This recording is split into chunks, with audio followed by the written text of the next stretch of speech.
wabarakatuh. Alhamdulillahi haqqa hamdi wassalatu wassalamu ala khairi khalqih Muhammadin wa alihi wa sahbihi min ba'di.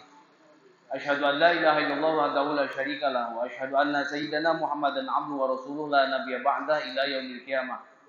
Allahumma shalli ala sayyidina Muhammad salatan tadfa'u biha sihra wal a'da'a wa tusallimuna biha min jamil amradi wal ghalai wal bala wa ala alihi wa sahbihi ajma'in, amma ba'du.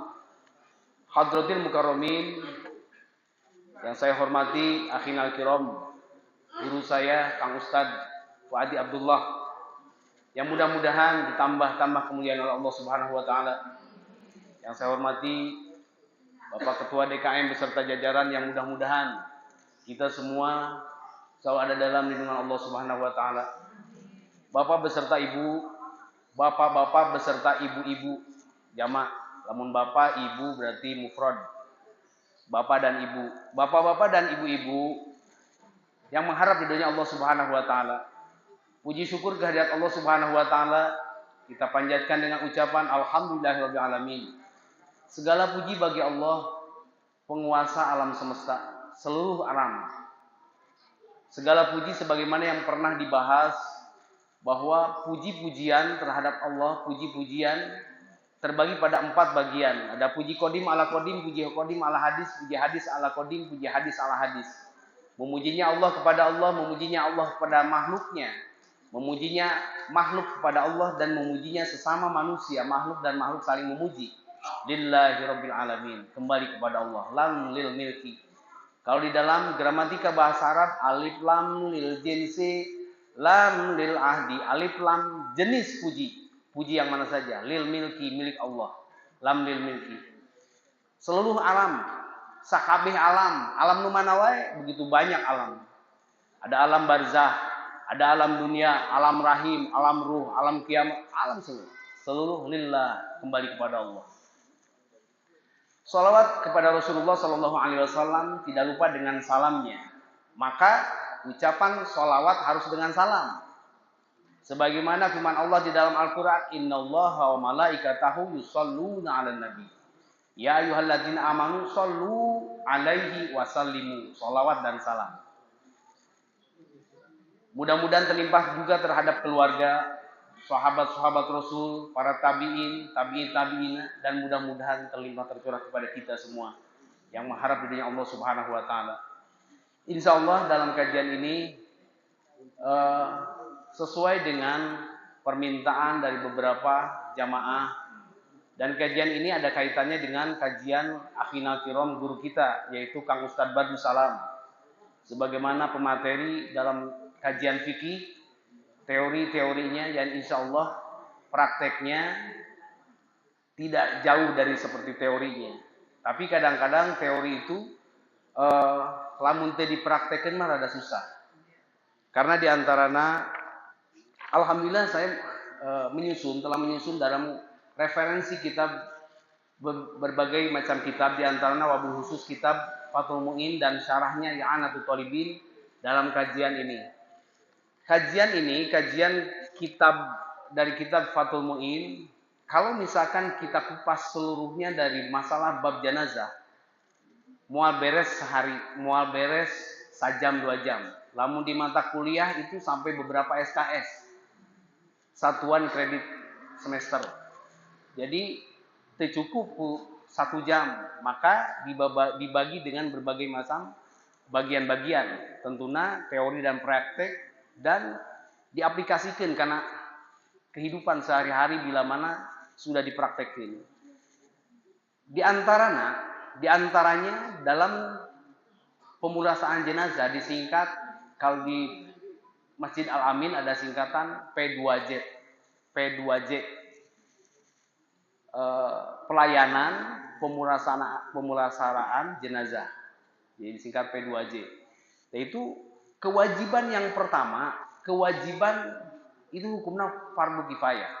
Kewajiban yang hidup terhadap jenazah, terhadap mayit itu ada 4. 1, memandikan, mengkafani, mensolatkan, dan menguburkan. Itu wajib kifayah. Wajib kifayah itu ada Ada rentetan-rentetan anak. Kewajiban pertama, keutamaan pertama, kewajiban pertama untuk keluarga. Dari pihak keluarga. Sebagaimana amanah-amanahnya. Karena dari pihak keluarga, kenapa paling utama dari pihak keluarga? Karena keluarga mah satu, bisa menutupi aib. Kalau misalkan punten, si jenazah ada aibnya. Aya tompelan, tidak si eta aya tompelan. Kalau orang lain, hiji kudu benar-benar amanah. Kedua harus mempunyai keberanian, kemauan. Maka tidak serta-merta memandikan jenazah sakumaha wayah. Ada aturan-aturan termasuk ada adab-adabnya. Adab-adab yang harus ditempuh. Pedah-pedah sudah meninggal, ayo we disabuligirkeun. Gitu. Tidak bisa. Ada adabnya, harus ditutupi serapi mungkin. Peda-peda mayit geus dibukaan, diguntingan kabeh gitu. Tidak bisa, harus ada adab-adabnya. Di antara. Tapi sebelum melangkah karena praktek, tentunya ada teori yang memang harus kita ketahui. Nah ini dalam skripsi dulu sampai tesis kedepannya insya Allah akan melanjutkan dina S2 nah insya Allah mudah-mudahan doakeun. Selanjutnya dina masalah bab pertama cara memandikan jenazah terus kunaon boleh tidak mengkafani jenazah kunaon sebabnya nu maot boleh teu make kain lain. Kasunahan pertama harus yang putih. Sunatan bodas. Sah-sah sajalah make nu batik, kunaon teu make batik. Sebab kalau make batik bisa pajarek kondangan gitu. Boleh-boleh saja. Terus siapa saja yang harus dimandikan dalam jenazah? Tidak serta-merta kabeh mayit kudu dimandikan. Karena perlu diketahui memandikan jenazah dalam Islam seorang muslim memiliki 4 kewajiban diantaranya terhadap jenazah, yakni memandikan, mengkafani, mensolatkan dan menguburkan. Ini termasuk wajib yang mengurusi jenazah, hukumnya fardu kifayah. Tarif fardu kifayah bila mana satu kampung ini tidak ada nu bisa atau nu bisa, da urang mengandalkan kana amil atau modin. Ada khususnya, pasti di setiap kelurahan itu ada amilna. Lamun teu aya dosa eta sakelurahan. Secara sekup kecil dulu lah dari pihak keluarga, minimal harus ada yang tahu dari pihak keluarga. Karena membersihkan kotoran, maaf membersihkan kotoran. Dari kecil kita dimandikan oleh orang tua kita. Perilaku orang tua orang maot, ibu bapak orang maot dipandikan ku batur, Masya Allah. Bila mana kita tidak mampu karena keilmuan kita, terpaham dan yang lainnya, harus ada ijab kabul. Ijabkeun, ulah langsung potong kompas langsung harus ada ijab kabul dari pihak keluarga. Saya mewakilkan ke bapak atau ke ibu untuk memandikan jenazah orang tua saya dengan melalui syariat anu sudah ditentukan. Gitu. Karena tidak ada di kitab ini, ada di kitab Minhajul Qawim karya Imam Nawawi Tanahara. Di antara harus ada ijab ucapan dari pihak keluarga untuk mercayakan terhadap rata-rata di urang mah langsung. Di antara seperti itu. Dimana jika seseorang sudah meninggal, memastikan sudah meninggal, kewajiban bagi muslim, bila mana satu kampung ini tidak ada nu bisa-bisan, dosa kabeh salmur ieu. Mempercayakan kalau jauh, Masya Allah, wajib kifayah itu sama seperti sholat berjamaah. Ada beberapa pendapat ulama itu ada 2 versi. Wakilah menurut satu pendapat sunnah muakkad, anu kadua wajib kifayah. Fardu kifayah sholat berjamaah. Lamun coba pendapat urang berpegang karena pendapat ulama anu ngahukuman wajib kifayah dina sholat berjamaah. Lamun di Masjid Al-Amin ieu tidak aya sholat zuhur teh anu berjamaah saurang oge dosa salembur kapling ieu. Panorama ieu dosa semua. Lamun berpendapat karena anu ngawajibkeun wajib kifayah. Tapi cukup diantaranya tidak harus semua turun. Cukup dengan beberapa orang saja. Kewajiban yang pertama untuk memandikan jenazah untuk melakukan tidak secara sembarangan. Sebab ada tata caranya, ada adab-adabnya. Aturan dalam proses tersebut dilansir dalam referensi kitab-kitab para ulama mutakhirin, mutaqaddimin, ulama salaf, ulama khalaf. Terutama di dalam kitab fikih yang sudah populer di kalangan khususnya di Indonesia, setiap pesantren pasti yang namanya kitab Fathul Mu'in itu dikaji. Pegangan para ulama setiap pesantren. Karena cukuplah luar biasa dari kelas menengah ke bawah sampai kelas menengah ke atas geus cukup 45 luar biasa lah. Sebagaimana yang selalu dijelaskan oleh guru kita setiap malam Ahad, Kang Ustadz Badrul Salam, sangat luar biasa. Berikut beberapa adab dan tata cara memandikan jenazah. Yang pertama, jenazah wajib dimandikan satu jenazah itu muslim atau muslimah, orang-orang Islam. Kedua, ada tubuhnya, jelas kudu aya tubuhnya. Karena beberapa pengalaman, saya pernah beberapa kali pengalaman dengan 4 pengalaman anu Masya Allah luar biasa. Pertama pernah memandikan anu tabrakan sampai terus kepalanya tuh sampai isi kepala keluar. Pertama, kedua kali pernah anu kebakaran, kepanggang api sampai merengkel, dilempengkeun teh potong gina asak. Coba kumaha mun gitu. Ketiga, saya pernah memandikan anu kabawa cai sudah terendam sampai 5 hari, diangkat lagi nempel si kulitnya kena tangan urang. Itu ada lamun teu pake teori, hanya teori saja susah. Terus kumaha anu terus ngair pendarahan terus. Nah, itu diantaranya. Kedua, yang meninggalnya bukan mati syahid. Syahid bukan syahid, kan syahid itu ada syahid fid dunia, ada syahid fid dunia wa akhirah, ada syahid fil akhirah. Syahid fi sabilillah, jihad fi sabilillah.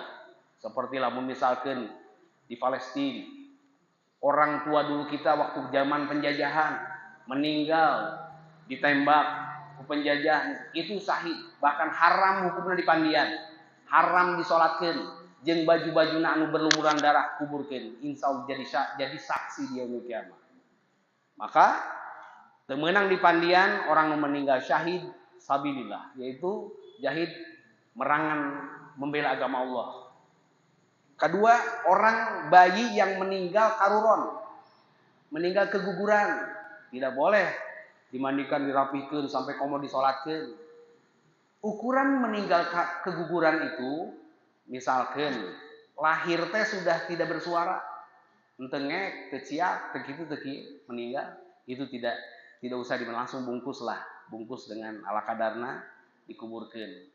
Karena sehukum sama seperti hukum daging. Kumaha carana misalkan kasus tangannya potong, diamputasi, berarti kan kira kudu di balsem, di kayak lamun maut dihijikeun deui, kubur we pisahkeun gitu. Ngan kayak bila mana lamun maut tepati jauh hijikeun deui. Itu aya dina beberapa kitab-kitab sanes. Yang kedua, jenazah yang tidak wajib dimandikan, yang pertama mereka meninggal syahid dan mereka yang meninggalnya anak ankaruron yang keguguran. Orang yang memandikan jenazah, dalam hal memandikan jenazah ada baiknya untuk mengetahui lebih dahulu siapa yang memandikan jenazah tersebut. Lebih diutamakan dia dilakukan dari kalangan keluarga. Tidak, kalangan keluarga utamakan. Maka wajibnya teh ada kajian khusus. Kenapa fikih mengajarkan seperti itu, kajian dari pihak keluarga, tapi keluarga ente pernah. Maka dalam momen ini wajiblah kudu bisa kabeh. Istilahna ulang ngandalkeun. Mungkin bagi modin atau amil hanya untuk mengarahkan saja. Ini tinggal duduk manis. Akhirnya kerjana keluarga. Karena untuk ordon atau membersihkan kotoran tentunya. Susi mai teh disetengahkeun duduk, diteken teh ulah anu aya tulang, maksudna ulah anu ku tulang kudu ieu dan ini. Nanti dina praktekna. Dalam seperti ini dilanjutkan dengan pihak keluarga. Jika memang laki-laki wajib dimandikan ku laki-laki deui, lamun misalkan orang keluarganya laki-laki meninggal ku laki-laki. Begitupun jenazah perempuan dimandikan oleh perempuan, kecuali jenazah tersebut suamina boleh ku istrina. Atau misalkan istrina meninggal boleh ku suamina atau sebaliknya. Maka wajib untuk menjaga aurat meski sudah meninggal, walaupun sudah meninggal itu wajib pun di aurat terjaga. Kalau laki-laki baina surrah wa rukbah, antara pusar bujal dengan lutut gitu. Nah, ini perlu diketahui. Bagaimana jika jenazah masih kecil? Nah, untuk jenazah yang masih kecil, usia 7 tahun, maka boleh dimandikan oleh laki-laki atau perempuan. Tapi ingat, memandikan jenazah harus dilakukan oleh orang yang faham fikih.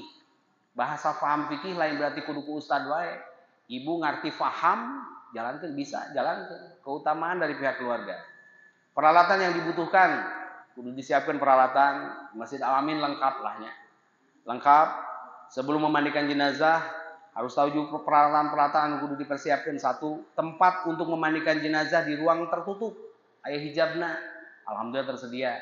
Ditutup. Air suci anu secukupna. Terus sabun, sampo, kapur barus, wangi-wangian, daun bidara. Di urang mah rata-rata pakai naon? Kecombrang atau honje nya. Itu honje bagus untuk menghilangkan bakteri-bakteri di kulit, morolok lah. Lebih utama dia pakai pakai bidara, pohon bidara. Bidara itu tadi sebagaimana dijelaskan oleh guru kita Kang Ustadz Fuadi, langit K7, di atas langit K7 ada disebut Sidratul Muntaha. Sidro itu bidara. Dalam kitab Hikayah, dalam kitab Dina Durratun Nasihin, Sidratul Muntaha, pohon bidara di atas setelah itu. Pohon bidara, sidro. Jadi itulah mau dibahas panjang lahnya. Kemana-mana kena. Sidratul Muntaha. Jadi dina pohon tertulis, pohon bidara itu tertulis nama seseorang, anu bin anu, lahir, rezekina, jodona, mautna. Bila mana daun itu sudah menguning, terus kering, jatuh ke tangan malaikat pencabut nyawa, cabut nyawa. Maut ngarana. Itu terus sarung tangan, memakai sarung tangan, potongan kain-kain kecil untuk bahasa keren mengaruruan. Bahasa ukur ngagosok lah. Kain basahan, handuk dan yang lainnya. Terus lamun diurang diutamakan pakai lamun kain kebat, kain panjang. Jangan ini mah tidak ada sih dina keterangan kitab mah.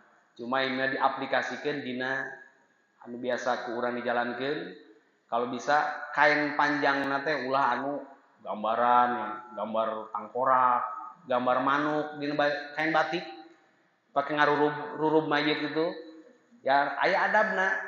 Kain rurub itu batik teu naon keur ngaruruban ditutupan sementara ya mah dina batikna teh gambar jalma keur macul, maung, harimau dan yang lainnya. Jadi batik-batik biasa saja. Niat memandikan jenazah, nawaitul ghusla adaan an hadzal mayyiti lillahi ta'ala. Niat saya memandikan jenazah memenuhi kewajiban fardu kifayah lillahi ta'ala. Itu niat memandikan, terus niat wuduna, nawaitul ghusla adaan an hadzihil mayyitati lillahi ta'ala. Itu dina ngawuduana. Ini dipersingkat saja karena ya satu SKS lah istilahnya, 50 menit satu SKS. Letakkan anggota tubuh jenazah itu lebih tinggi dari kita. Ulah dihandap ngamandian jenazah teh. Jadi lebih bagus sejajar dengan pinggang sebagaimana di kita ini. Sajajar dengan pinggang, ulah luhur teuing. Meja jenazah itu kudu lamun koordinasinya dengan orang-orang paham. Sebelum membuat tempat memandikan jenazah, mejanya itu sepinggang kita. Sebab luhur teuing mah kan kagok. Terlalu tinggi tegak. Pakai sarung tangan. Terus ambil kain secukupnya, ambil kain jenazah dan ganti kain basahan dengan kain basahan yang menutup aurat. Jadi geus teh istilahna dibukaan susah, bunting. Dina praktek bunting. Bersihkan gigi si jenazah. Cabut misalkan gigi palsu bila mana anu bisa dicabut. Kecuali lamun permanen, ada yang permanen cabut. Biasanya gigi palsu harus diperhatikan.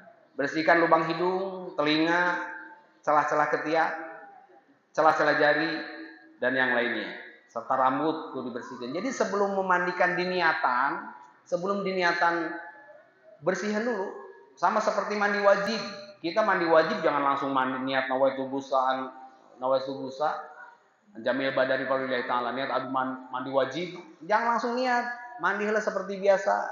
Sampoan heula, bersihan pakai sabun dulu. Setelah benar-benar bersih, dinyatakan bersih, baru niat. Pakai shower. Jangan kurang, karena kalau kurang pasti dekatnya nanti susah. Ikutan susah. Ada maksud ini Jawa ada.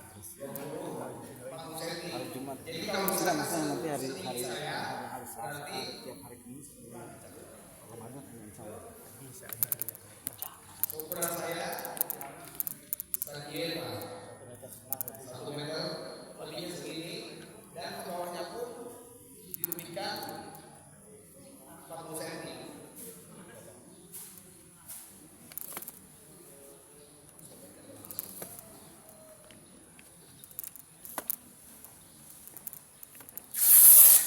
Jadi kayak yang pertama cukup 2 cm potong langsung disobek. Jadi satu aja ya. Ini bikin 3 seperti ini. Bikin 3 lembaran seperti ini. Bikin 3 nanti cara menyimpannya saya untuk kepala agak lebar, untuk kaki ditipiskan. Jadi mengerucut. Nah, bikin 3 lembar seperti ini, setiap sisian kanan dan kiri dipotong 2 cm. Ini untuk ikat. Dipotong Pak. Dipotong 2 cm.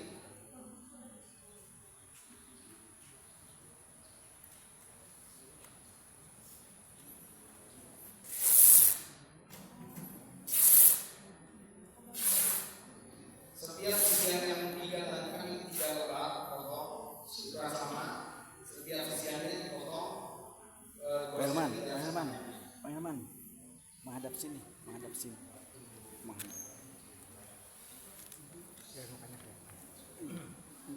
Ikatan untuk jenazah dibikin ganjil. Biasanya kita bikin 5 ikatan seperti ini. 3-nya nanti di tempat untuk sujud yang 7. Kaki, lutut, ikat, terus di bawah tangan yang tersekap dan di atasnya. Jadi di dada, di perut, sama di lutut. 2 lagi di atas dan di bawah. Setelah bikin 3 potongan ini, terus bikin baju kurung. Baju kurung itu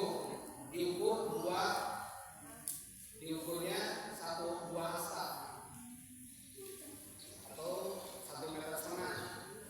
Segini jadi 2.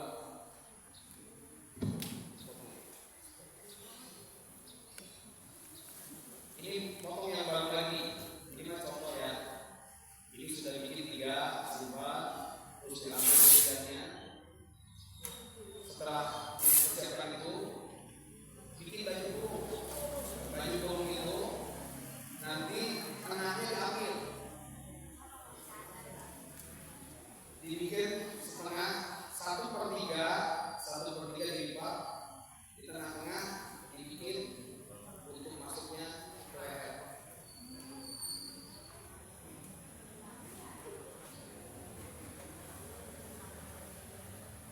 Pak Hilman, menghadap sini. Nah gitu. Habis baterai.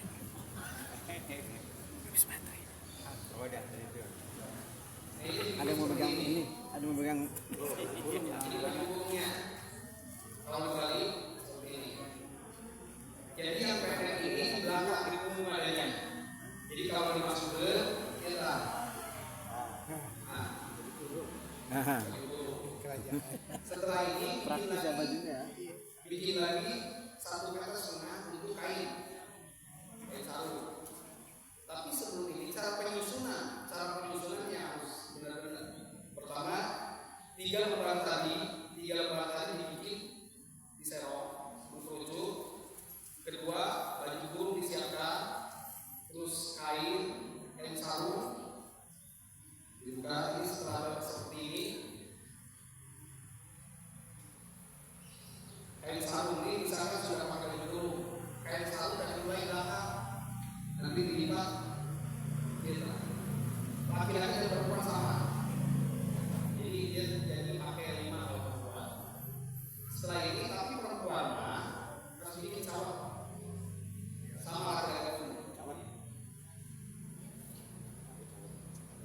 Cawat itu dalaman. Celana dalam CD. Kalau perempuan ada juga yang pakai punten, pakai bra atau kemben, perempuan ada kemben atau zona ya kemben. Bra. Untuk cawat seperti ini. Contoh, jadi misalkan punten preman dipakai. Belah dia menghadap. Gunting nyala ngap. Abandi.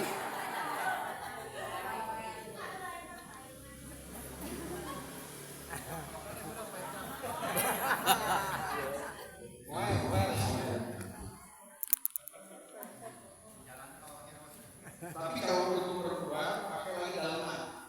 Pembalut itu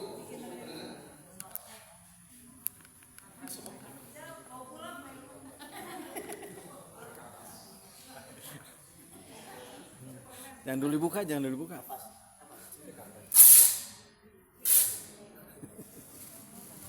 kalau untuk perempuan pakai pembalut punten. Bisa di dalam kayak kapas di tengah-tengahnya pakai bunga. Aduh, buahnya nggak ada.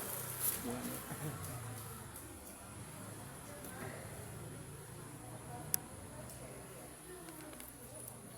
Ini seperti inilah.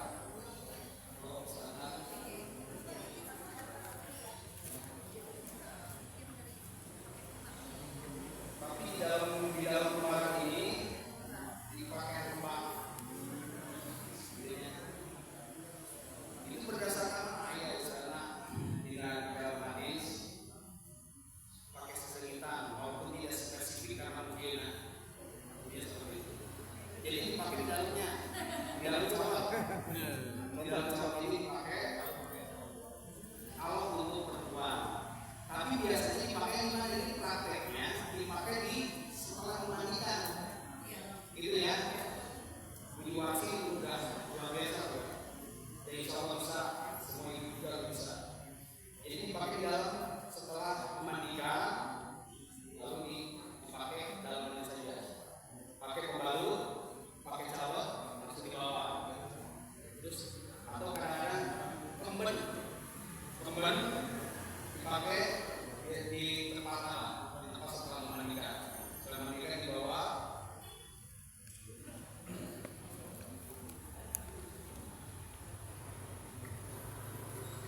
Terus kalau perempuan pakai serban atau imamah. Cara memakaikan dulu dibikin segitiga seperti ini.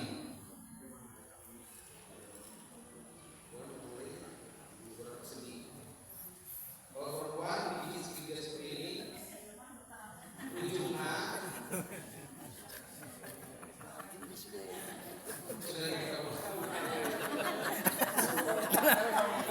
Isi berak, pakai terus ya apa akan ulangi. Dan dia Paudin.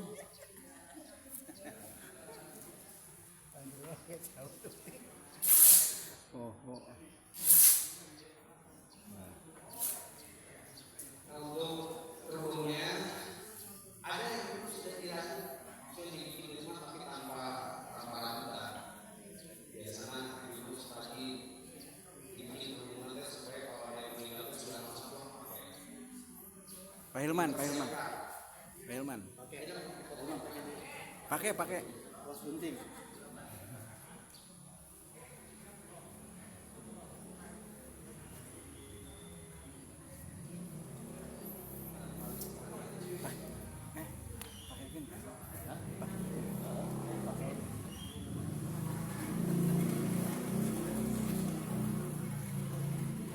Kan.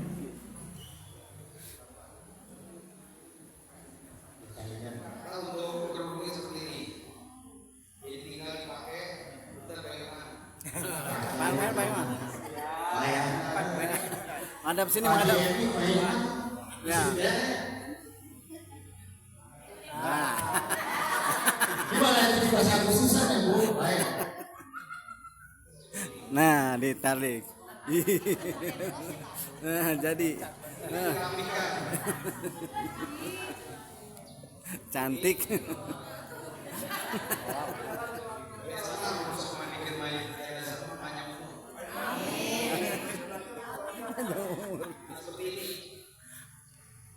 Muter gimana? Nah.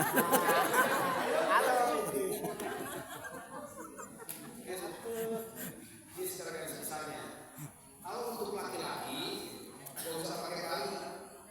Pak Bandi. Untuk laki-laki mah dibalik kita. Dibalik. Paling nanti ya. Ditutup lagi ke sini, Oh, jadi mama. Nah. Sok. Halo. Simbolnya seperti ini. Supaya tidak mempersulit. Jadi seperti itulah. Nanti baru diikat 3 ikatan ke tengah, 2 ikatan ujung kaki dan ujung kepala. Ditutup di atas pinggang dan di atas di bawah dan di tengah tangan yang disekat. 2 lagi di atas kepala dan di bawah kaki. Jadi 5 ikatan seperti itu. Setelah kain semua digelar, pertama 3 kain, terus kain gamis, terus sarung, dilanjut dengan kawat, dilanjut dengan kupleng, lalu turun. Jangan lupa di bawah kain yang 3 tadi, tali harus dipersiapkan. Sudah dibentangkan 5 tali tadi. Dimulai perlahan. Setelah itu kain selesai, kapas digelar, kapas disobek-sobek digelar semua dari mulai kepala sampai kaki. Setelah itu dimasukkan serut amper, aku balus amper, terus ada lagi kayu cendana, serut cendana ya mungkin, terus memakai minyak wangi yang non alkohol, biasanya minyak Melati. minyak beliau. Nah itu luar biasa wanginya, bisa menghilangkan bau jenazah. Itu baru ditutup dan semua badannya, kalau misalkan kapasnya sedikit, utamakan tempat anggota sujud di tangan, lutut, kaki dan kepala, memakai kapas. Setiap rumah seperti rumah ibu, telinga masukin kapas, tutup. Itu ya dalam papan ini insya Allah seperti tadi gambar bahwa tidak cukup karena ini membutuhkan 170 menit. 170 menit video SMS. Jadi perlu dengan waktu luar biasa secara gambar dari sesama. Jadi bila mana tidak ada, semua orang harus minimal ada gambar. Insya Allah nanti buku panduannya yang sudah dirangkum referensi dari kitab Al-Mungkin, insya Allah nanti kopi diperbanyak, nanti bisa minta ke bagian kuliah suci Bani.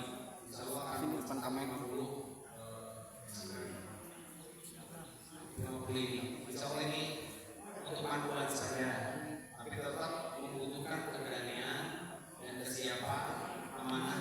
Mudah-mudahan kita semua diberikan panjang umur. Amin ya Allah.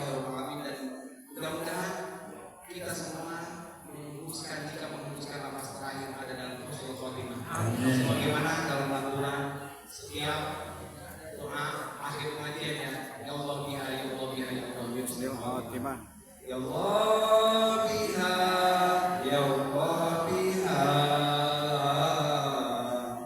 ya Allah bi husnul khotimah ya Allah biha ya Allah biha ya Allah bi husnul khotimah ya Allah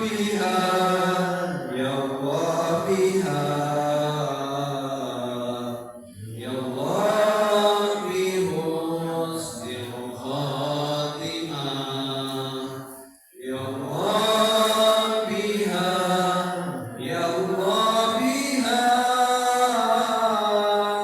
ya Allah bi husnil khatimah. Amin ya Allah ya Rabbal alamin. Wassalamualaikum warahmatullahi wabarakatuh. Waalaikumsalam warahmatullahi wabarakatuh. Terima kasih Bapak Ibu.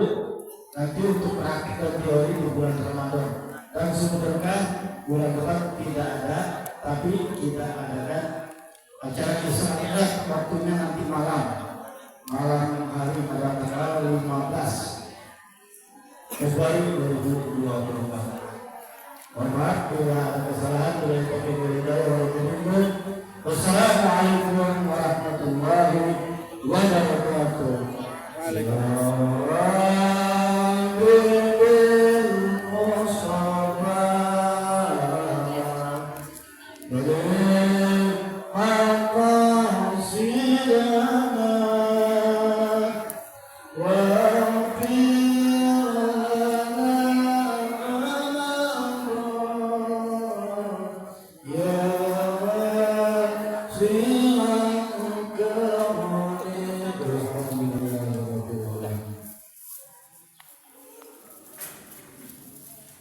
Jadi saya